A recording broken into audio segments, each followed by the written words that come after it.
Bom, gente, boa tarde aí a todos e todas. Hoje, dia 17 de dezembro de 2020, aqui na disciplina de redação científica, a gente vai abordar sobre algumas normas da ABNT no dia de hoje e, principalmente, quais são as principais normas da ABNT que dizem respeito à construção, elaboração de projeto de pesquisa, né?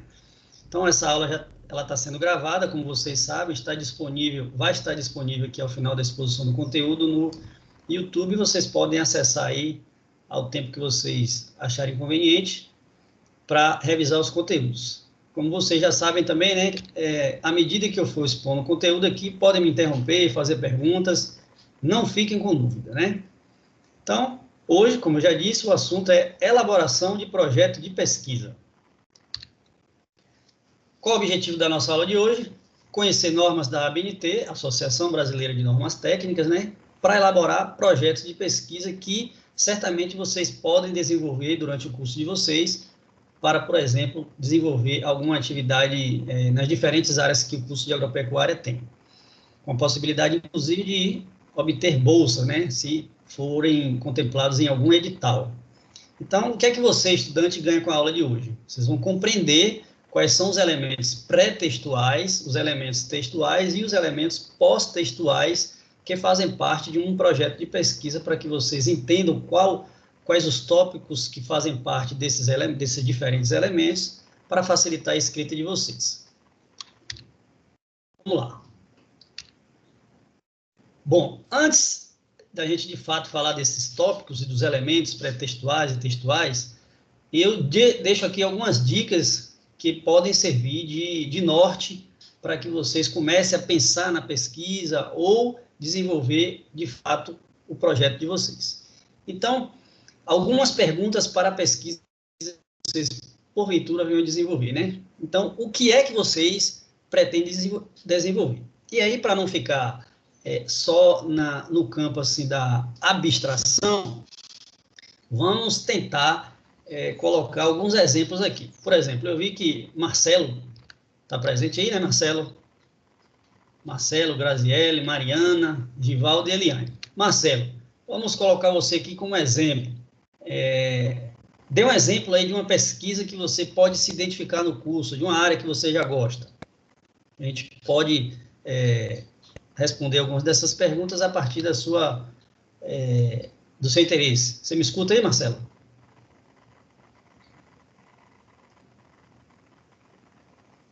Marcelo, não? Vamos colocar outra pessoa aqui. Graziele.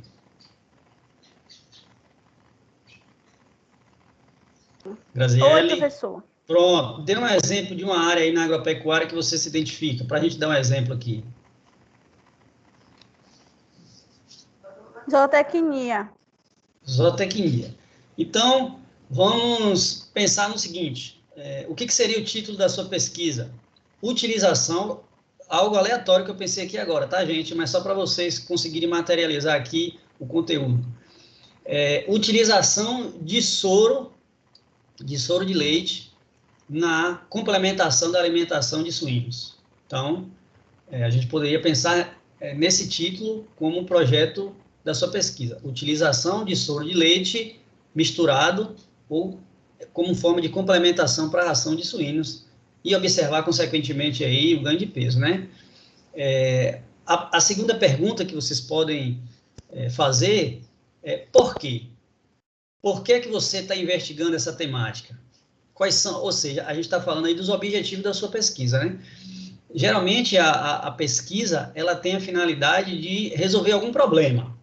Então, o objetivo poderia, por exemplo, ser o descarte correto desse resíduo do laticínio. Em vez de descartar o soro simplesmente em cursos d'água, sem um tratamento prévio, por exemplo, você pode utilizar esse soro de leite, que é rico em nutrientes, para misturar na ração aí e fazer parte da dieta. Professor, licença, o senhor pode repetir de novo, por favor? Qual parte que você não entendeu?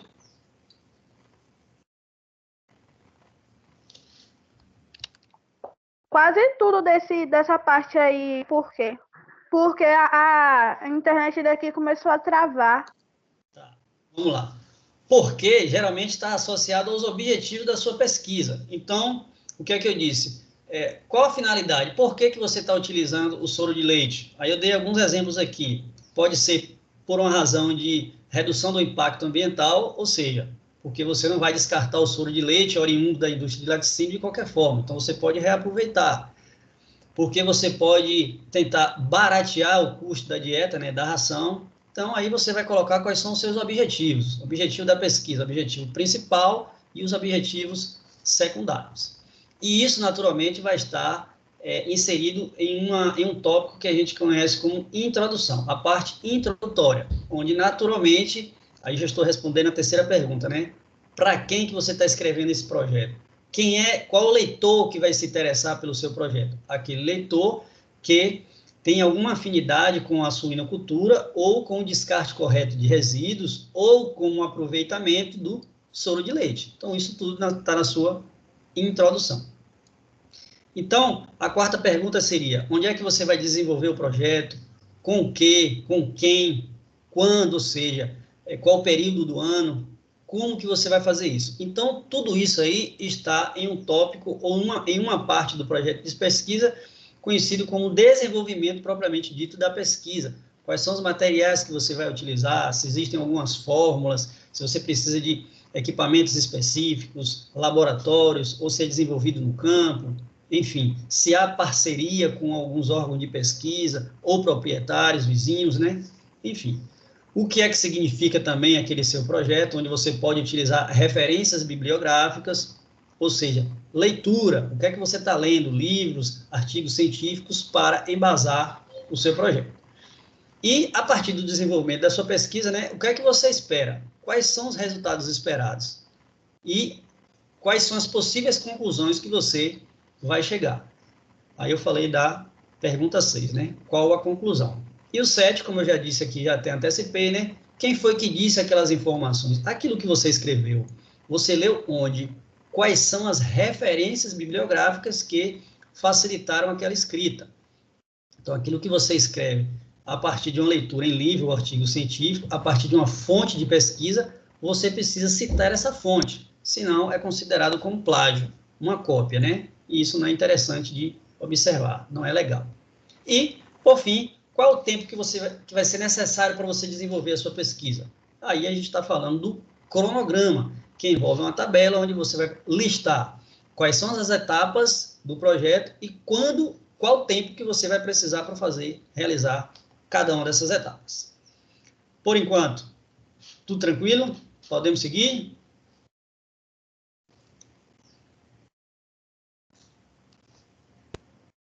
Sim, professor. Então, vamos lá. Sendo assim, a norma da ABNT... Está tranquilo até agora. Ótimo. Então, a norma da ABNT, que está relacionada com a elaboração de projeto de pesquisa, é a ABNT-NBR 15287. Vocês podem, se tiverem curiosidade, buscar na internet. Imagino também que na biblioteca do campus deva ter essa norma impressa, né? E ela ela traz as instruções, as informações necessárias para você elaborar o projeto de pesquisa. E aí, nesse slide, eu trago para vocês aquilo que eu considero como fundamental. É claro que o projeto de pesquisa envolve outros tópicos, mas o fundamental, sob o meu ponto de vista, está aqui. E a gente vai ver os outros elementos, né? Então, como eu disse no slide anterior, o projeto de pesquisa, ele está destinado a resolver algum problema. Por isso que está aí a pergunta. Qual é o problema a ser resolvido? Na sua região, na sua área, que você atua, ou que você mora, que você trabalha, existe alguma problemática interessante a ser pesquisada e resolvida? Você tem em sua mente aí algumas ideias que podem ser colocadas em prática para resolver esse problema? Então, o projeto de pesquisa tem essa finalidade, né?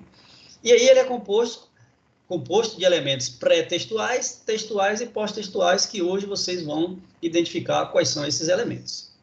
E aí, dentro desses elementos, como eu disse assim anteriormente, né, são tópicos essenciais: introdução, revisão bibliográfica, metodologia, resultados esperados e referências bibliográficas, isso de uma forma mais generalista, mas a gente vai especificar todos os componentes de um projeto de pesquisa nos próximos slides. Por enquanto, tá tudo tranquilo aí? Nenhuma dúvida? Como eu disse, podem perguntar. Interromper e perguntar se tiverem dúvidas, ok?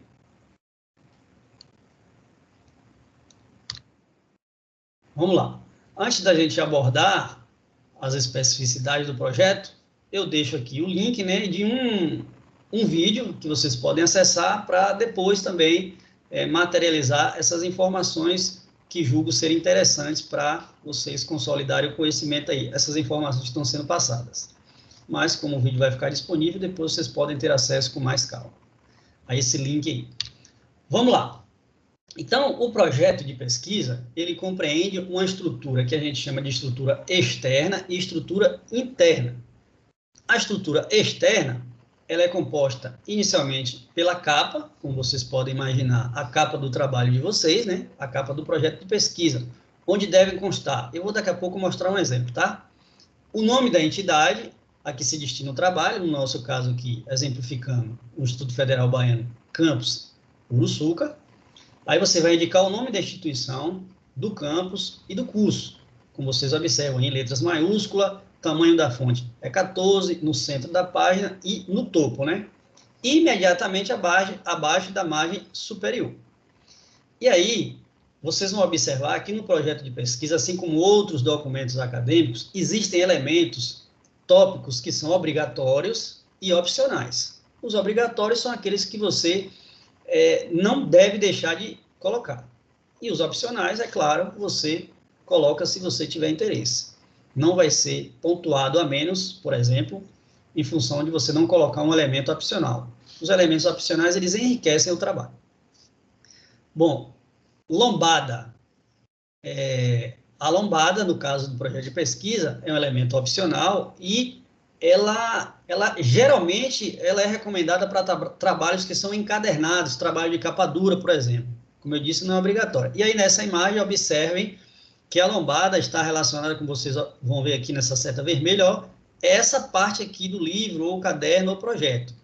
É muito útil, observem, em uma biblioteca, por exemplo, onde você tem uma série de exemplares e para você não precisar retirar o livro ou material para você saber o título, na própria lombada aqui existem informações essenciais para você entender qual é aquela obra, que livro, qual o tema, qual o assunto, o ano de publicação, por exemplo. Então, essa parte aqui a gente chama de lombada. Ok, gente? Alguma dúvida? Vou começar a perguntar aí, viu? Ninguém está interagindo, vou colocar vocês na conversa, certo?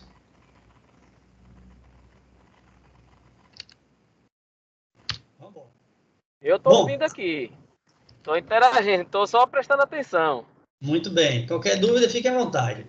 Aqui eu apresento para vocês a imagem da capa, né? Como eu disse, a imagem ficou um pouco distorcida, mas o importante é vocês compreenderem, né?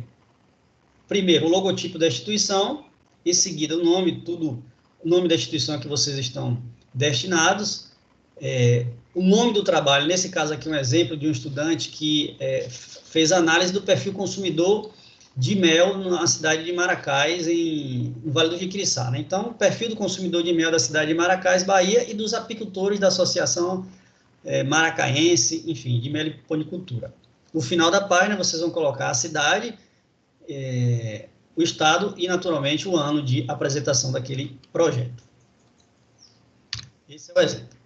Aqui é a contracapa. Além dessa informação do logotipo da instituição e o nome da instituição, em seguida, o título do trabalho, vocês vão colocar a identificação.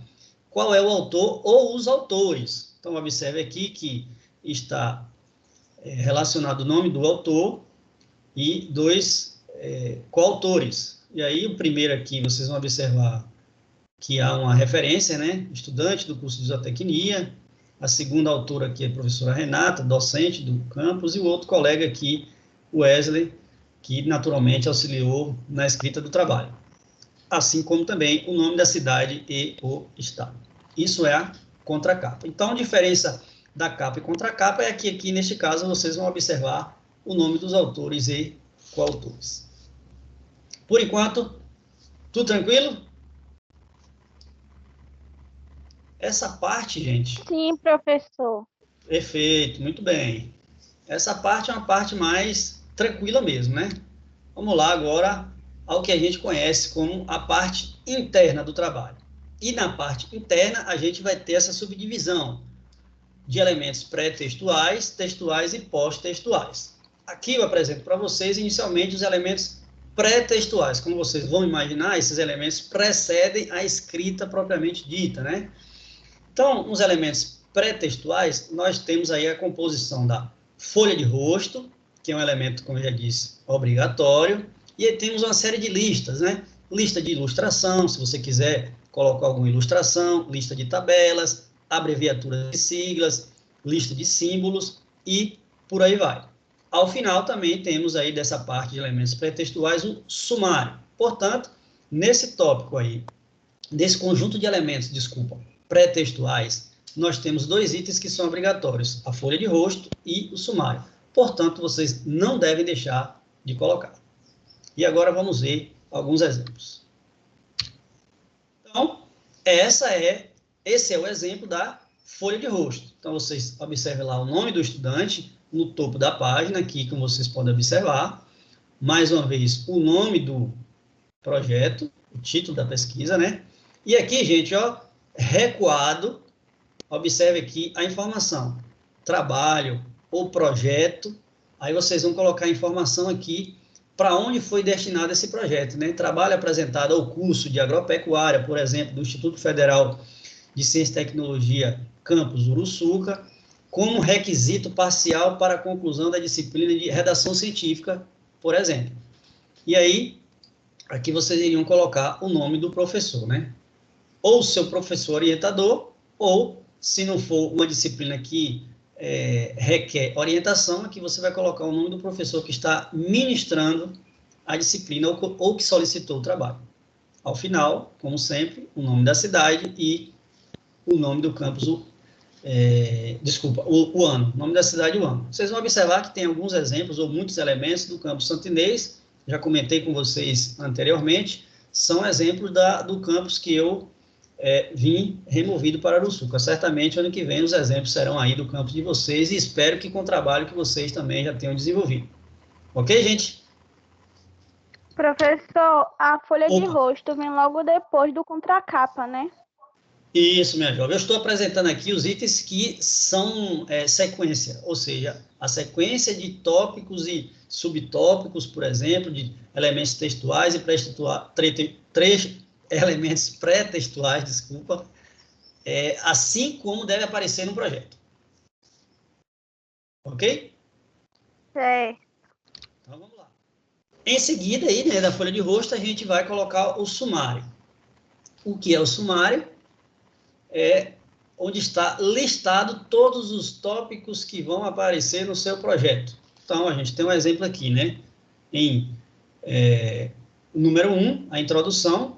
Qual é a página que vai estar a introdução? Número 11. Então, o sumário, a gente vai observar em várias publicações e livros, principalmente, e tem a finalidade exclusiva ou fundamental de mostrar ao leitor onde está a informação que ele quer. Por exemplo, eu quero saber qual é o perfil do consumidor de mel. Então, eu sei que está aqui no item 3.1, está na página 13. Se eu não tiver interesse em outras informações, eu vou lá, vou folhear e vou diretamente na página 13. Então, o sumário tem essa característica de apresentar ao leitor onde a lista de tópicos e, naturalmente, as páginas onde esses tópicos estão inseridos, né?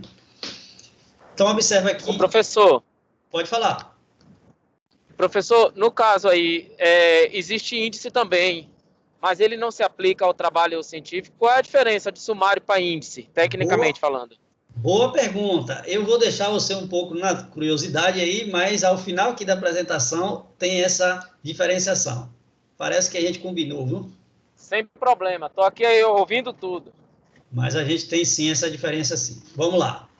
A palavra sumário deve estar apresentada no topo da página, como vocês observam aqui, centralizada em letras maiúsculas e negrito, com a mesma tipologia da fonte. O que é que eu quero dizer? Se você utiliza a fonte Arial no tópico sumário, então todo o restante do texto vai ter que estar na mesma fonte, com a mesma tipologia, ou seja, o mesmo tipo de fonte, utilizada nas seções primárias, ou seja, essas seções aqui são chamadas de seções primárias. tamanho 12, separada do texto por um espaço de 1,5 centímetro. Ok? Os indicativos ou número de seções que acompanham seus respectivos títulos devem ser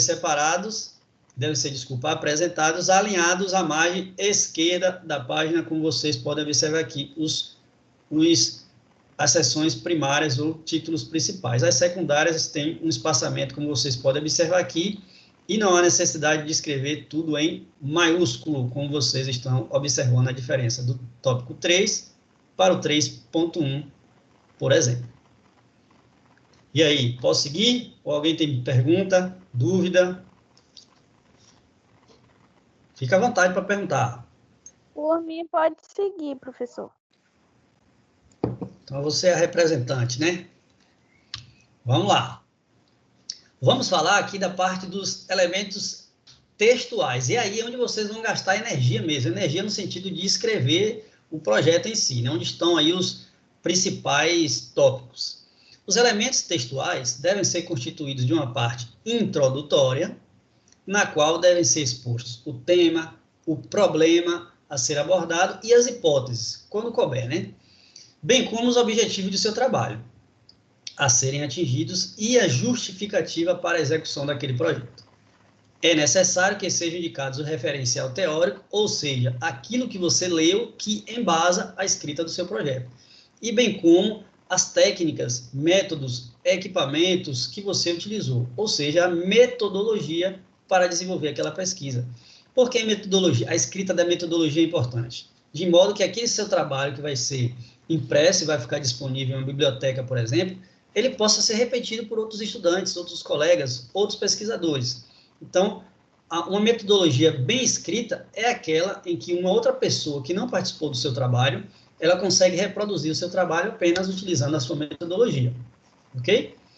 Então, assim como os recursos financeiros ou materiais humanos que você precisa para desenvolver o projeto e o cronograma necessário à sua execução ou concepção.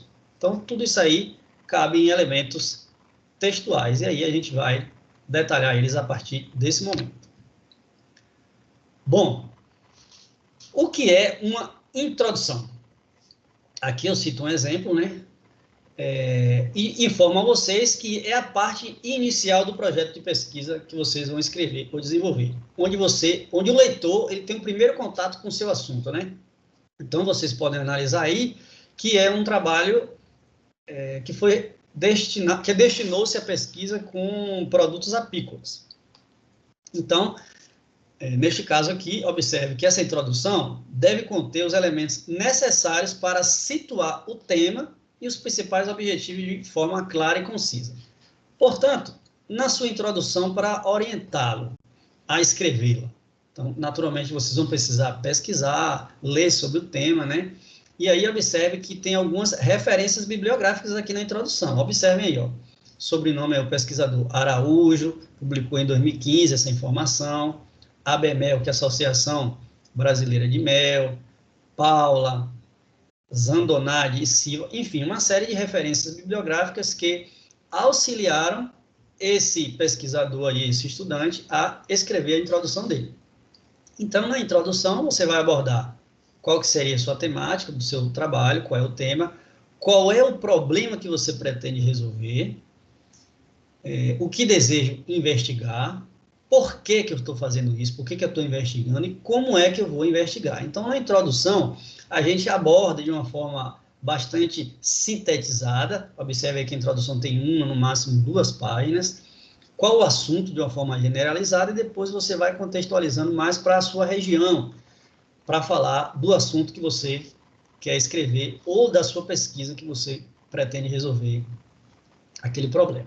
Então, na introdução, obrigatoriamente, você deve apresentar o tema, o problema, a hipótese, se você desejar escrever a hipótese, né? Os objetivos e a justificativa. Ao final da introdução, como vocês estão observando aqui, ó, existe um parágrafo que, a partir de tudo aquilo que ele escreveu anteriormente aqui na introdução, ele vai colocar o objetivo. Então, a partir de tudo isso que foi escrito aqui nessa temática específica, observe, ele coloca aqui o autor, sendo assim, ou seja, diante de tudo que foi escrito nos parágrafos anteriores, este trabalho teve como objetivo principal realizar o levantamento do perfil do consumidor de mel produzido na cidade de Maracás. E ainda, bem como, né, o perfil dos produtores associados à Associação Maracaense de Produtos Apícolas, por meio de uma pesquisa de campo. Então, aqui, ele informa qual é o problema e diz qual é o objetivo, ou seja, o que é que ele pretende pesquisar. Entenderam o que é uma introdução? Sim. Que ótimo. Entendi. Tá bom. Vamos seguindo, né? Vamos seguindo. Gente, o que seria uma hipótese? Que pode estar presente, né, no seu projeto de pesquisa. É interessante, não é obrigatório, é interessante que se tenha. O que seria uma hipótese? Como vocês observam aí, esse tópico, quando houver, deve ser apresentado como um parágrafo na sequência do texto da introdução, sem Ô, professor, Pois não? e o abstract, que vem depois da introdução, ele é obrigatório no nosso caso? Projeto de pesquisa, não. Não, né? Ah, Não, entendi. não. Então, como um parágrafo na sequência do texto da introdução, sem título nem numeração progressiva específica. Portanto, não vai aparecer no seu sumário, ok? Então, o que é uma hipótese? Como o próprio nome já está dizendo, né? São respostas provisórias ou aquilo que você imagina que pode acontecer com o desenvolvimento da sua pesquisa. Então, as hipóteses são respostas provisórias à questão central ou ao problema da sua pesquisa. E aí eu coloco embaixo um exemplo, né? Qual foi a hipótese do autor que pesquisou esse trabalho? O consumo de produtos apícolas será maior a partir de políticas municipais de incentivo ao consumo e divulgação dos benefícios da ingestão dos mesmos. Portanto, o autor, ao trabalhar aí com uma associação de produtores de mel, ele imagina que, se fizer uma ação diretamente relacionada com a Secretaria, por exemplo, de Agricultura do município, e incentivar o município a introduzir políticas municipais e divulgar os benefícios dos produtos apícolas, ele imagina que vai haver um aumento do consumo de produtos apícolas e aí necessariamente vai auxiliar, beneficiar a associação de produtores de mel. Então, a finalidade da hipótese é essa, é trazer alguma resposta provisória. Essa hipótese é verdadeira? Aí é a pesquisa que vai dizer, né? Ao final do desenvolvimento da pesquisa, você pode correlacionar os seus resultados com a sua hipótese, se realmente a hipótese era aquilo que você imaginava. Tudo certo? Tudo sim. Tá com preguiça, minha jovem? Vamos lá. Eu não. Vamos lá, pela voz. Bom, gente, em seguida, não esqueça de colocar os objetivos, isso é fundamental. Tanto o objetivo geral, quanto os objetivos específicos. O que é objetivo? É o que você destina a fazer, pesquisar, investigar. E aí é importante utilizar verbos, né? Conhecer, identificar, aqui eu dou alguns exemplos, né? Identificar, levantar, descobrir, caracterizar, analisar e por aí vai. Então, seus objetivos gerais devem ter esses verbos para facilitar o leitor, de fato, o que é que você está querendo pesquisar, qual o problema que você quer resolver. Objetivos específicos, né? Eles vão apresentar uma definição sobre as etapas que o seu projeto, a sua pesquisa pretende desenvolver. E, na verdade, eles também vão estar relacionados com seus resultados parciais. Então, os objetivos específicos apresentam a definição sobre as etapas do trabalho a serem realizadas para que se alcance o objetivo principal, o objetivo geral. E, como eu disse, são resultados parciais. Então, professor, é obrigatório ter objetivos específicos? Não necessariamente. Objetivo geral obrigatório? Sim. Quantos objetivos específicos eu posso listar no meu trabalho? Não existe um limite. Ok? Compreenderam aí a ideia do que é objetivo geral e objetivo específico?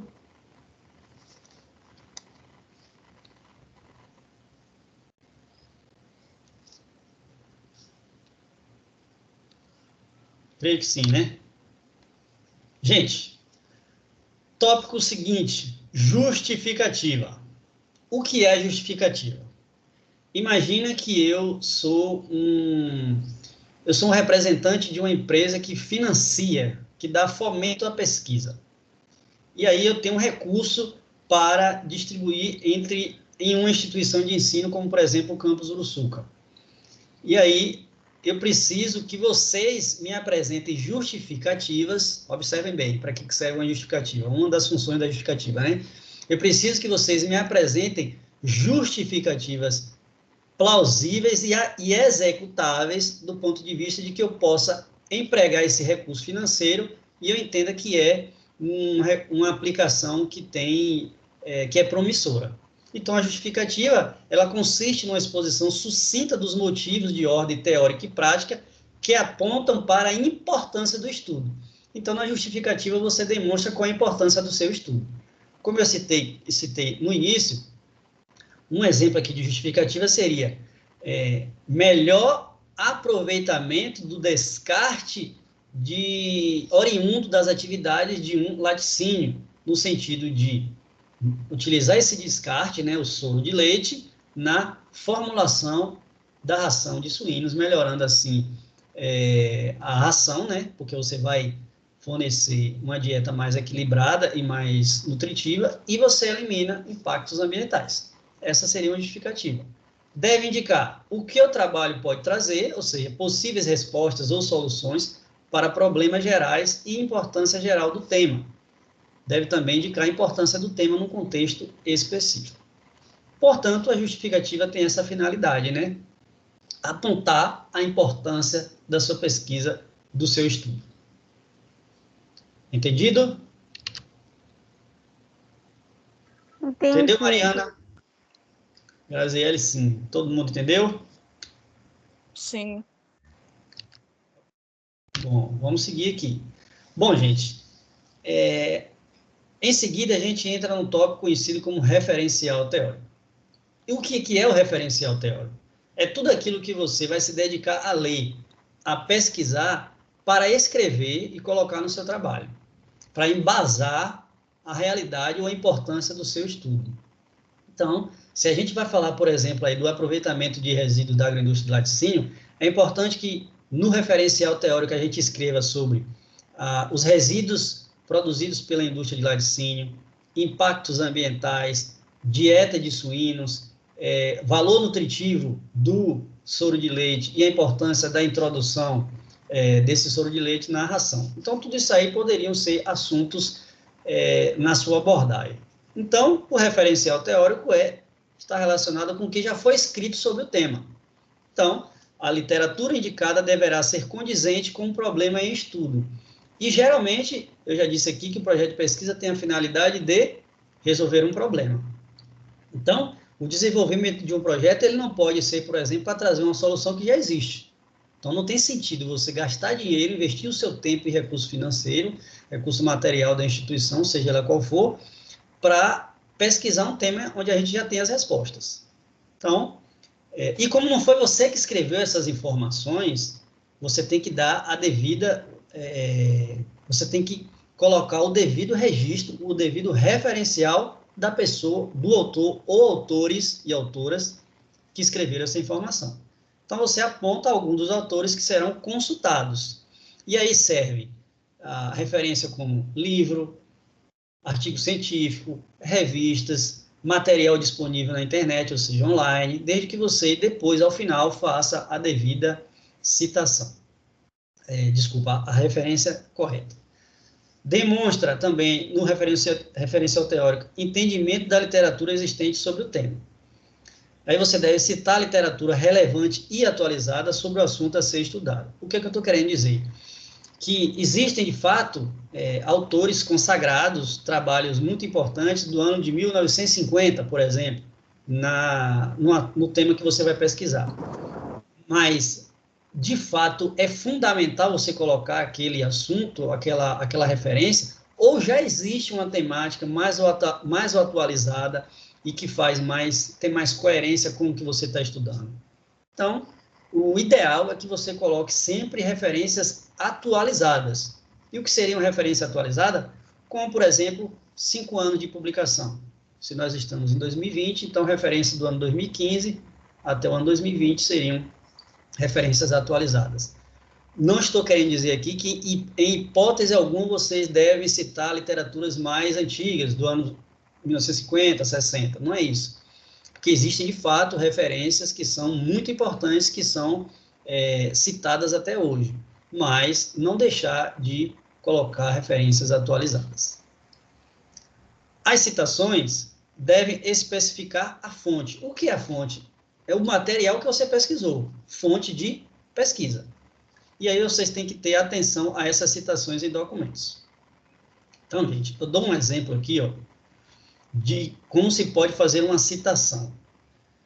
Então, o autor dessa pesquisa, ele faz a abordagem do tema dele, escreve, e aí ele coloca aqui, por exemplo, ó, mesmo sendo considerado uma porcentagem baixa daqueles que usam agrotóxico, muita atenção deve se ter quando o assunto é criação de abelhas, pois, aí ele cita 2 autores, Gussoni e Ribeiro, entre aspas, vocês, entre parênteses, desculpa, vocês estão vendo em 2018. O que é que ele quer dizer com isso? Que esses 2 autores, no ano de 2018, publicaram uma informação, que é essa que vocês estão vendo aqui, ó. Citam que mesmo em baixos níveis de concentração, os agrotóxicos podem resultar em efeitos letais, tal. Então, essa informação aqui, ó, não foi escrita por ele, por quem desenvolveu o projeto de pesquisa, e sim por esses 2 autores. E por isso tem que se colocar no texto o nome dos autores. E aí, lá no final, como eu vou explicar a vocês, em referências bibliográficas, vocês vão saber onde foi publicado essa informação aqui desses 2 autores. Por isso que eu coloco aqui. As citações devem especificar a fonte, a sua fonte da pesquisa. Foi um livro, foi um site de internet, um material online, foi um artigo científico, isso aí vai estar nos últimos tópicos que a gente chama de referências bibliográficas. Observa que eu coloco aqui... Então, no caso... Pode falar. Então, no caso, professor, não pode colocar no final do trechozinho que a pessoa citou, não dá para colocar o nome dele entre parênteses no final, não, né? Pode sim. Aí você está falando de diferentes formas de citar. O que eu estou colocando aqui é que você tenha obrigatoriamente que citar o autor, porque não foi você que escreveu, foi algum autor que você leu. Aí, se você coloca no início do parágrafo, no meio ou no final, aí a gente está falando de formas diferentes de citar. Mas o importante é citar e pode sim colocar ao final sem problema nenhum. Eu até já dei alguns exemplos aqui de citação no final na introdução, se você observou bem, entendeu? Entendi. Pronto. E aqui, não esqueçam disso aqui, jamais. Cuidado com o plágio. O que é plágio? É você copiar o famoso Ctrl+C, Ctrl+V. Copiar a informação de um autor, colocar no seu trabalho e não citar a fonte, ou seja, não dizer aqui, ó, se o pesquisador aqui não tivesse colocado aqui, ó, Gussoni Ribeiro, passa a ideia de que foi ele, o que desenvolveu a pesquisa, que escreveu tudo isso aqui. Imagine que não tem aqui essa informação dos autores. Então, se não tem essas informações dos autores, significa dizer que foi quem escreveu o projeto de pesquisa que compreendeu isso aqui, que publicou isso aqui, e não é verdade. Então, plagiar é você copiar a informação que não é sua e colocar no seu trabalho como se fosse seu. Plágio é crime, ok? Então, se você coloca uma informação que não foi você que publicou, diga lá quem foi que publicou e o ano, ou seja, dê a fonte, especifique a fonte bibliográfica. Certo, minha gente? E aí, vou dar aqui 2 exemplos de citações. Uma citação que a gente conhece como citação direta e a outra citação indireta. Qual a diferença básica entre as duas? Na citação direta, o que é que você pode fazer? Você copia o texto exatamente como está lá num livro, num artigo, enfim, onde você pesquisou, copia e coloca no seu trabalho exatamente como está lá. Isso é uma citação direta.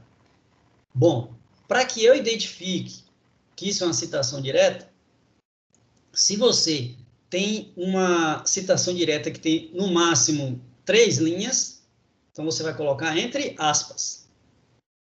passou de 3 linhas, então a gente tem que dar um recuo, como vocês estão vendo aqui, ó. Imagina que isso aqui é o tamanho da página, da folha, né? Então, você vai dar esse recuo aqui de 4 centímetros e escrever em fonte tamanho 10. Imagina que você tem aqui a sua fonte 12, original, então você dá esse recuo, coloca, diminui a fonte, põe tamanho 10, e o espaçamento entre linhas passa a ser de apenas 1 centímetro. Aí aqui a gente sabe que é uma citação direta. E, naturalmente, você tem que colocar aqui a fonte, né? A fonte, o ano, a página onde foi pesquisada aquela informação. Ok? Então, isso é uma citação direta. Copiou a informação e coloca no seu trabalho igualzinho como você observou lá. Citando a fonte, não há problema nenhum. E a citação indireta, como é que a gente faz essa citação? Então, imagina que você pegou esse autor aqui, Riley, ele publicou um artigo, por exemplo, de 3 páginas. Então, você pega esse artigo dele, lê o artigo todo, e aí você coloca nesse parágrafo aqui, ó, aquilo que você compreendeu do artigo desse autor. Então, a citação direta está relacionada à escrita com suas próprias palavras daquilo que você entendeu de um autor que você pesquisou. Mas como não foi você que pesquisou, não foi você que publicou, então você também tem que citar a fonte. Então, a citação indireta corresponde à escrita com suas próprias palavras de uma informação que você pesquisou de um autor, mas que não foi você que publicou. E aí você tem que citar a fonte. Entendido? Diferença de citação direta para citação indireta? Entendido. Que ótimo. Professor, a aluna Eliane falou que a internet dela caiu, ela não está conseguindo entrar na aula novamente.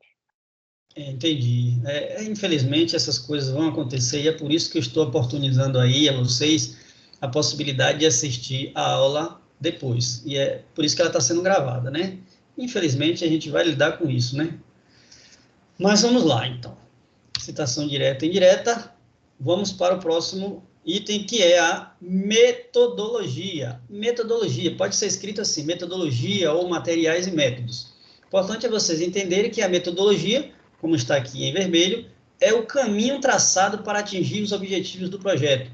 Ou seja, o que é que você utilizou, quais são os métodos, o local que você desenvolveu, para que você consiga demonstrar no papel aí o que é que você utilizou, quais são os métodos e materiais para desenvolver a sua pesquisa. Em alguns casos, como nas ciências exatas ou biológicas, já se dispõe de metodologias consagradas, que podem ser entendidas como um conjunto de procedimentos replicáveis em qualquer situação por diferentes pesquisadores. Ou seja, se você quer utilizar uma metodologia que já foi publicada por algum autor, você pode, inclusive, na sua metodologia, fazer uma citação. Observa aqui, ó, nesse parágrafo, ó, um exemplo do que eu estou querendo dizer. A determinação da quantidade de entrevistados e tipo de amostragem foram realizadas conforme a metodologia de Barbetta 2002, seguindo a fórmula de quantidade de amostragem. Ou seja, esse autor aqui, quem desenvolveu esse projeto de pesquisa, utilizou uma fórmula para fazer entrevistas que já tinha sido publicada no ano de 2002 pelo autor Barbetta. É possível fazer isso? É. Inclusive, é possível você utilizar a metodologia e fazer adaptação, ou seja, mudar um pouco a metodologia para atender a sua necessidade, os objetivos da sua pesquisa. Então, na metodologia, você vai descrever o local de realização da pesquisa, ou locais, né? Pessoas envolvidas, órgãos, e principalmente a questão do material e método. Detalhar quanto preciso for. Pode colocar nome de equipamento, modelo, marca, enfim. O importante é que a metodologia ela seja suficientemente capaz de passar ao leitor a forma como a sua pesquisa foi desenvolvida. E como eu disse anteriormente, uma metodologia tão boa que outros autores podem replicar, ou seja, podem reproduzir a sua pesquisa apenas olhando a sua metodologia. Nesse sentido aí da metodologia do tópico, alguém tem dúvida?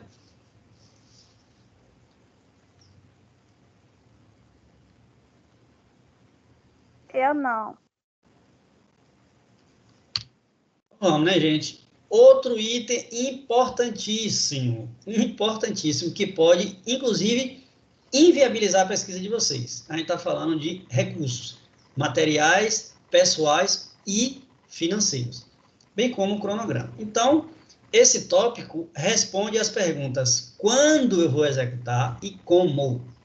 Então, eu mostro para vocês aqui um exemplo de uma tabela e para que a gente compreenda para que serve o cronograma. Então, a pesquisa deve ser dividida em partes, em etapas, fazendo-se a previsão do tempo necessário para passar de uma fase a outra. Inclusive, é bom prever alguma margem de erro. Se você acha que sua atividade pode ser desenvolvida em um mês, coloque 40 dias, 45, para que você tenha uma margem de erro. Se você, inclusive, precisar repetir aquela ação, você não comprometa as etapas seguintes. Então, a pesquisa deve ser dividida em partes, né, etapas, fazendo-se a previsão do tempo necessário para passar de uma fase a outra e quanto recurso será necessário para realizar essa investigação, a sua pesquisa. Como eu já disse, o recurso não é somente financeiro, mas recurso humano, recurso material, por exemplo, né? Um laboratório, precisa de um laboratório, por exemplo. Então, tudo isso tem que estar previsto. Então, aqui eu dou o exemplo, né? Quais são as etapas que você vai utilizar na sua pesquisa. Eu dei aqui exemplos meramente ilustrativos, né? Questionário, no primeiro mês, no segundo mês a gente vai realizar as entrevistas e no terceiro mês já é a apresentação do projeto, se for considerar uma disciplina de um curso, por exemplo, né? Então, no terceiro mês já seria a apresentação do projeto de pesquisa. Então, isso é só um exemplo. E, naturalmente, é importante você colocar uma tabela onde você vai informar qual o recurso financeiro. Eu preciso de R$5.000 para desenvolver a minha pesquisa. Então, e aí você vai detalhar na sua tabela quais são os recursos financeiros, como é que vai ser distribuído esse recurso financeiro para a execução da sua pesquisa. Ok, gente? Bom, em relação a recursos e cronograma, alguém tem alguma dúvida?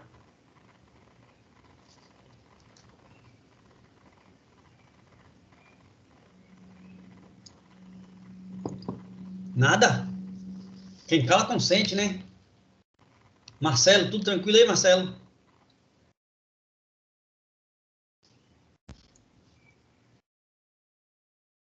Marcelo Assis. Será que está assistindo Sessão da Tarde? Lagoa Azul? Marcelo? Bom, tá ouvindo, Gazelle, aí? Tô sim. Então, vamos lá. Só queria entender se realmente estava conseguindo, o som estava chegando aí. Vamos lá, vamos falar agora dos elementos pós-textuais. E aí, Givaldo, tá escutando aí, né, Givaldo? Estou ouvindo sim, professor. Já vamos chegar lá. Tudo. Pode falar. Já vamos chegar lá na dúvida que você fez o questionamento a alguns slides anteriores, que está contido aqui nos elementos pós-textuais.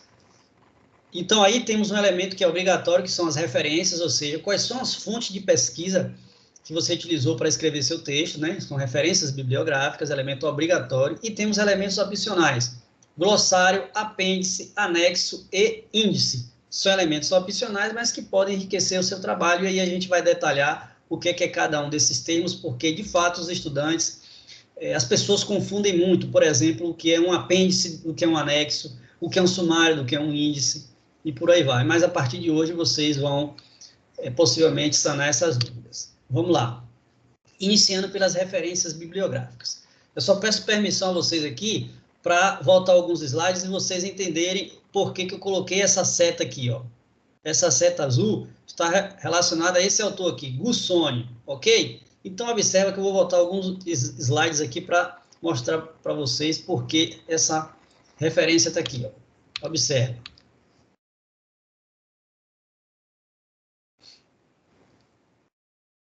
Bom, gente, eu dei o exemplo aqui de referencial teórico, né? E aí eu coloquei aqui esses dois autores, Gussoni e Ribeiro, que estavam abordando a questão de agrotóxicos. Lá no corpo do texto, na introdução, na metodologia, eu utilizei esses 2 autores e coloquei a informação aqui.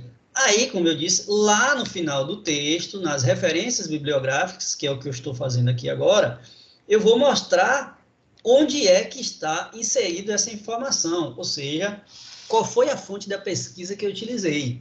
Então, as referências bibliográficas apresentam a bibliografia utilizada no desenvolvimento do projeto de pesquisa.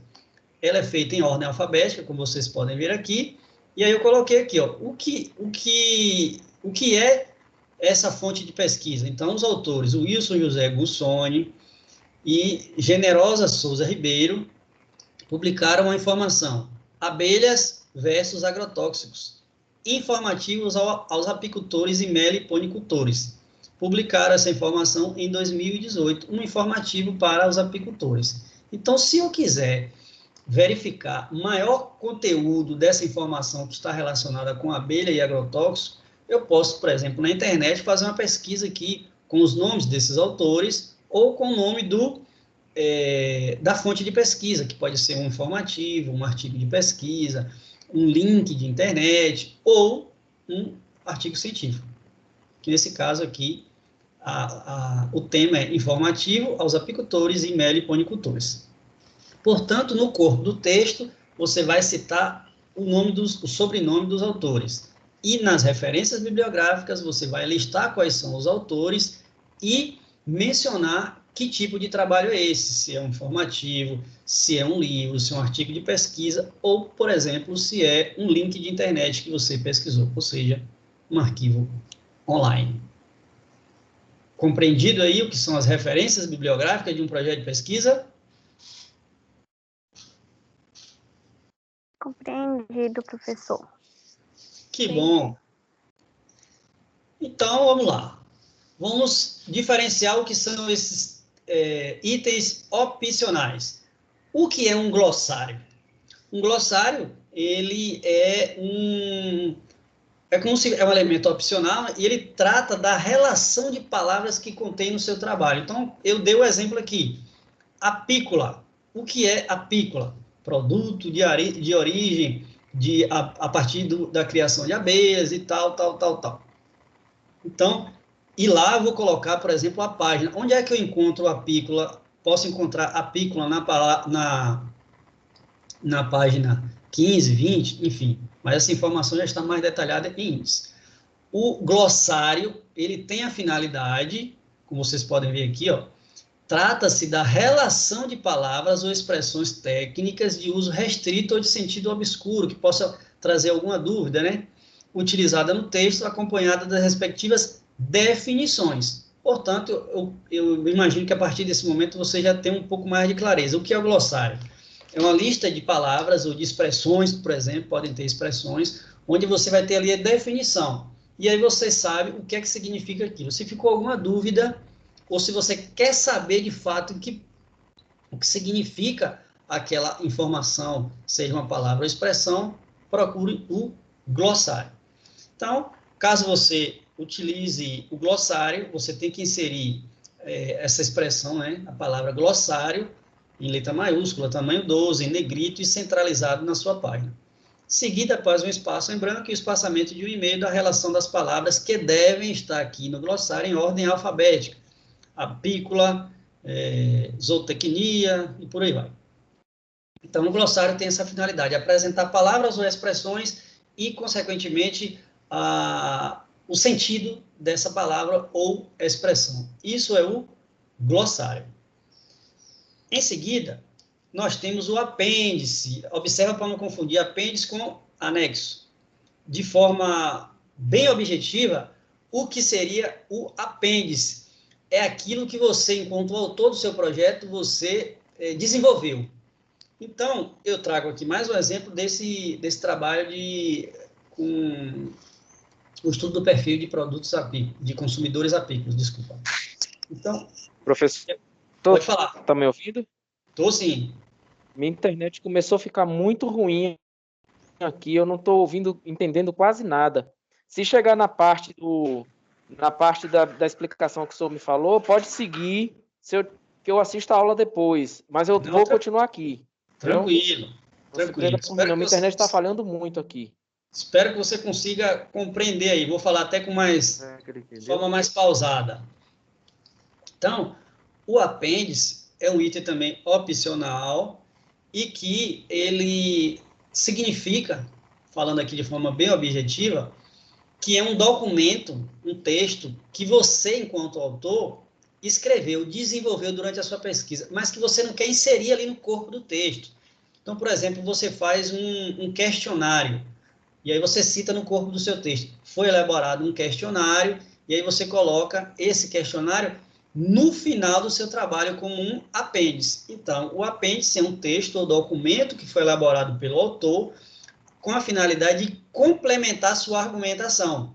E aí não vai existir um prejuízo para a leitura de quem estiver ali acompanhando o seu projeto, no sentido de que, se quiser detalhar, se quiser saber como foi o seu questionário, ou seja, se quiser obter mais detalhes, ele vai lá no apêndice e folheia. Por exemplo, um questionário, eu dei um exemplo aqui, pesquisa sobre intenção de compra de produtos apícolas. Temos um outro exemplo aqui, apêndice A, avaliação do rendimento escolar de alunos da Escola Machado de Assis.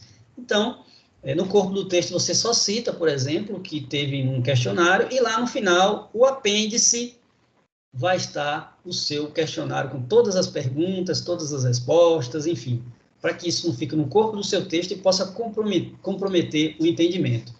Isso é o apêndice. Repetindo, o apêndice é um documento que é produzido pelo autor, ou seja, quem fez o trabalho, o projeto de pesquisa. Já o anexo, por outro lado, vamos observar aqui, é um texto que não foi elaborado pelo autor.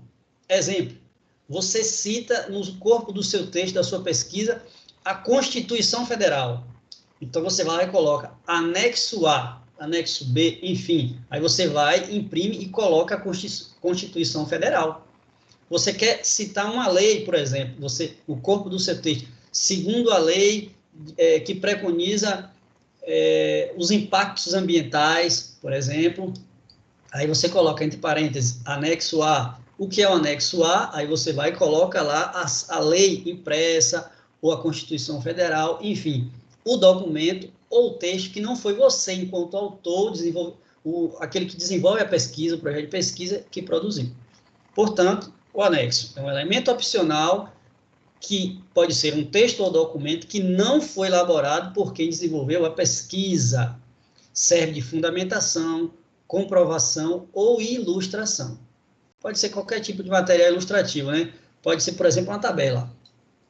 E aí você coloca no final do seu texto. Mas, lembrando, a diferença entre apêndice e anexo é que no apêndice foi a pessoa que desenvolveu a pesquisa que elaborou o documento, um questionário, por exemplo, e o anexo é um documento ou texto que não foi produzido por quem desenvolveu a pesquisa. Ele serve de uma comprovação, por exemplo, uma complementação. Pode ser, por exemplo, uma lei, uma Constituição Federal, e aí não foi desenvolvido pelo autor daquela pesquisa.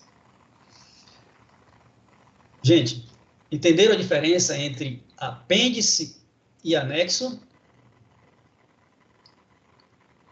Sim. Perfeito. Givaldo, espero que você, nesse momento, Entendi, sim, professor, sem dúvida nenhuma. Pronto. Espero que você esteja conseguindo entender bem, para você compreender agora o que é o índice e conseguir distinguir, diferenciar. Professor, não entendi não, só pode repetir? Pronto.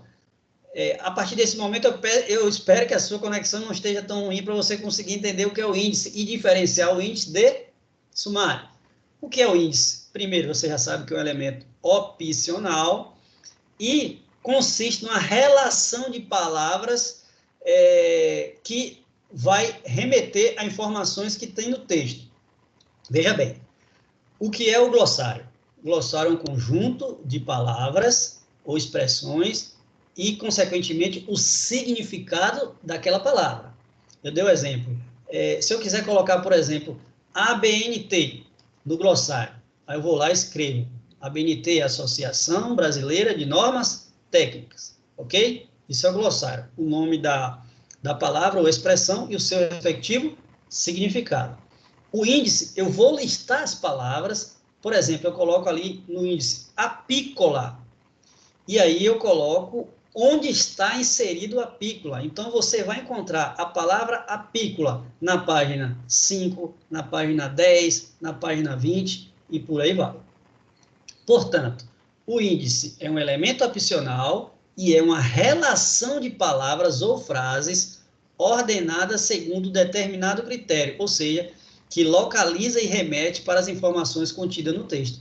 Se eu quiser saber onde está a palavra apícola, eu vou no índice e observo lá que a apícola vai estar inserida na página 10, 15, 20 e por aí vai. Ok? Então, não confundir índice com sumário, porque no sumário você tem listado os tópicos do trabalho. E o índice é uma relação de frases e, mais especificamente, palavras. Portanto, existe uma norma, inclusive, específica, né, da ABNT, que é a norma 6034 do ano de 2004, que estabelece os critérios para a elaboração do índice. Os demais colegas e Givaldo conseguiram entender aí o que é o índice e a diferença de índice para sumário, por exemplo? Consegui sim, professor. A internet está ruim, mas eu entendi perfeitamente. Inclusive o glossário que eu ia perguntar, o senhor já se antecipou aí. Muito bom, gostei. Que bom. Então, gente, esses são os elementos fundamentais para a escrita de um projeto de pesquisa. Considerando o contexto em que a gente está inserido, que a gente não pode praticar, se fosse no formato presencial e a gente tivesse mais tempo, certamente vocês iriam colocar a mão na massa a partir desse momento e escrever um projeto de pesquisa, certo? Mas, considerando o tempo que a gente tem reduzido, a gente vai focar em um tópico do projeto de pesquisa que será objeto da nossa avaliação, que, como eu já comentei no início da aula, será no próximo sábado. Mas, como vocês também já sabem que acompanham as aulas já, eu gosto sempre de colocar esse slide no sentido de revisar aquilo que a gente viu, porque é praticando, como vocês estão observando aqui, que o nosso cérebro aprende, ou seja, vamos revisar aqui um pouco daquilo que a gente viu. Vou mostrar a vocês aqui algo interessante que foi, inclusive, levantado pelo colega Givaldo na aula passada. Para que serve um projeto de pesquisa, gente? Pergunto a Graziele. Qual a finalidade, Graziele, de um projeto de pesquisa?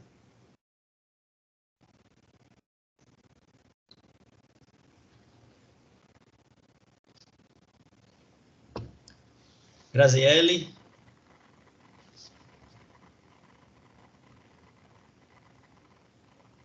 Para que serve um projeto não, de pesquisa? professor. Oi?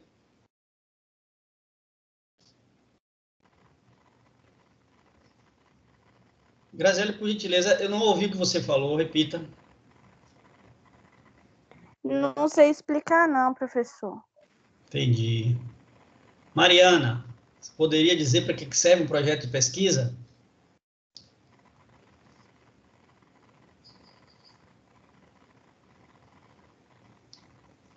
Marcelo?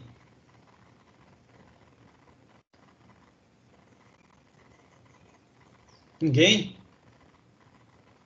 Givaldo? Bom, até onde eu entendo, um projeto de pesquisa ele serve para nortear, estabelecer metas e objetivos para se alcançar um objetivo, no caso, pesquisar sobre um determinado assunto, por exemplo, pegar uma hipótese, se verificar se essa hipótese é verdadeira ou não, se o método que a gente usa tem aplicabilidade ou não. É dessa forma assim que eu entendo o projeto de pesquisa.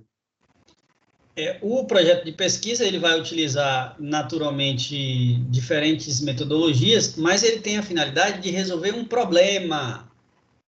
Falei isso algumas vezes, lembram? O projeto de pesquisa tem essa finalidade. Ele vai investigar. O senhor falou isso aí exatamente no início da aula de hoje. Isso. Então, o projeto de pesquisa tem essa finalidade de resolver algum problema de determinada área, seja agropecuária, zootecnia, enfim, vai resolver algum problema. O desenvolvimento da pesquisa tem a finalidade de resolver algum problema, de trazer soluções. E aí consta de objetivos que você vai desenvolver atividades para ver se você consegue atingir esse objetivo. E aí, existe uma diferença, o colega até Givaldo trouxe na aula passada, essa dúvida, se na disciplina de redação científica a gente iria desenvolver projetos agropecuários. E aí eu informo que não. O projeto agropecuário, certamente vocês vão desenvolver em outras disciplinas do curso de vocês, mas eu não gostaria de deixar passar em branco, para que o colega não ficasse assim também frustrado. E aí trago aqui um link, viu, Givaldo? Se você tiver interesse de...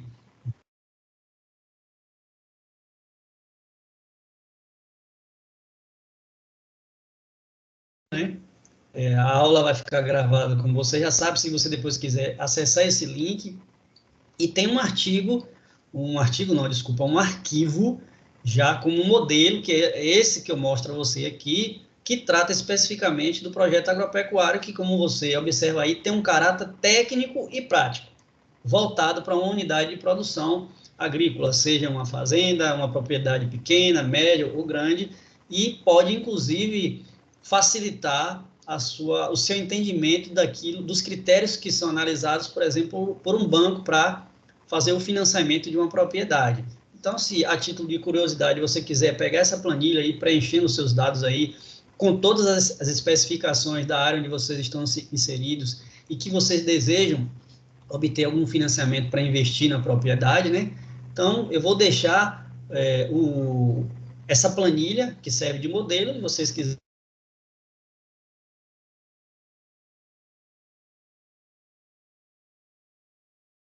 Cada um.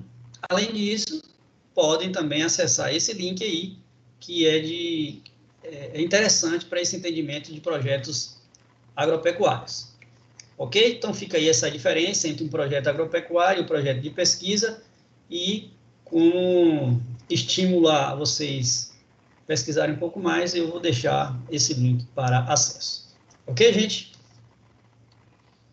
Professor, Ok. depois que eu falei com o senhor sobre isso, eu pesquisei no Banco do Nordeste, por exemplo, ele tem lá modelos específicos de como ele aceita os projetos. Tem lá objetivo, introdução, sumário, meta, prazo, metodologia, tem tudo lá bem explicadinho, é só a gente preencher e fazer. Não só ele, como o Banco do Brasil também tem, ou seja, as instituições financeiras. O que eu perguntei era mais nessa linha mesmo que o senhor está falando aí, exemplo de projeto agropecuário, ou seja, integrar todo o conteúdo dentro de um objetivo da minha propriedade. Isso. Eu imagino que... É justamente isso aí, eu vou olhar assim seu link, sim, com certeza. Pronto, eu imagino que com esse arquivo aí, que é uma planilha de Excel,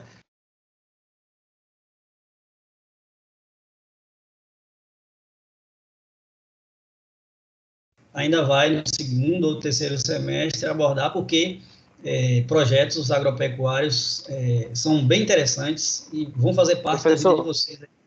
Oi. Desde que o senhor falou, eu acredito, de lá para cá falhou tudo. Ah, sim. Eu acredito que vocês vão observar ou no segundo ou no terceiro semestre, alguma disciplina deve abordar esse conteúdo de projetos agropecuários, entendeu? Porque vai fazer parte da vida de vocês enquanto técnicos. Consegui entender agora? Pronto, agora eu entendi, porque desde que o senhor falou assim, eu acredito que de lá para cá minha internet falhou até agora. Aí voltou agora. Mas pode seguir, depois eu escuto tudo na sua aula. Pode ficar tranquilo. Então é o seguinte, minha gente, eu vou aqui apresentar para vocês aquilo que vocês têm como uma atividade avaliativa da disciplina. Então, como eu disse, se tivéssemos mais tempo e no âmbito presencial, a gente ia desenvolver os tópicos todos de um projeto de pesquisa. Mas, nesse momento, o que a gente precisa é otimizar o tempo que nos resta. Portanto, eu proponho a vocês a seguinte atividade avaliativa: realizar a escrita de um tópico do projeto de pesquisa, e nesse caso, o tópico é justificativa. Então, vocês vão escrever o tópico justificativa para um projeto de pesquisa com o objetivo, presta bem atenção, com o objetivo de utilizar inseticidas naturais em hortaliças no campus Uruçuca. Portanto, imagina que eu quero que vocês introduzam um projeto de pesquisa no campus Uruçuca e que esse projeto tem o objetivo de utilizar inseticidas naturais nas hortas. Nesse caso, o tópico que vocês vão escrever é justificativa. O que justifica a implementação desse projeto que tem a finalidade, o objetivo de utilizar inseticida natural nas hortaliças do campus. Vocês compreenderam a ideia da atividade avaliativa? Professor, eu entendi, mas o senhor quer que faça o restante assim, capa contra capa, ou somente a justificativa mesmo, assim, um texto só da justificativa? Perfeito. O que é que vocês precisam fazer? Colocar a capa com o nome de vocês, se for individual, só o nome de vocês, se for em grupo, o nome do grupo, e, em seguida, apenas o tópico justificativa. O que justifica a implementação do projeto que tem esse objetivo, né, de utilizar inseticida natural em hortaliças no campus Uruçuca. Tudo bem?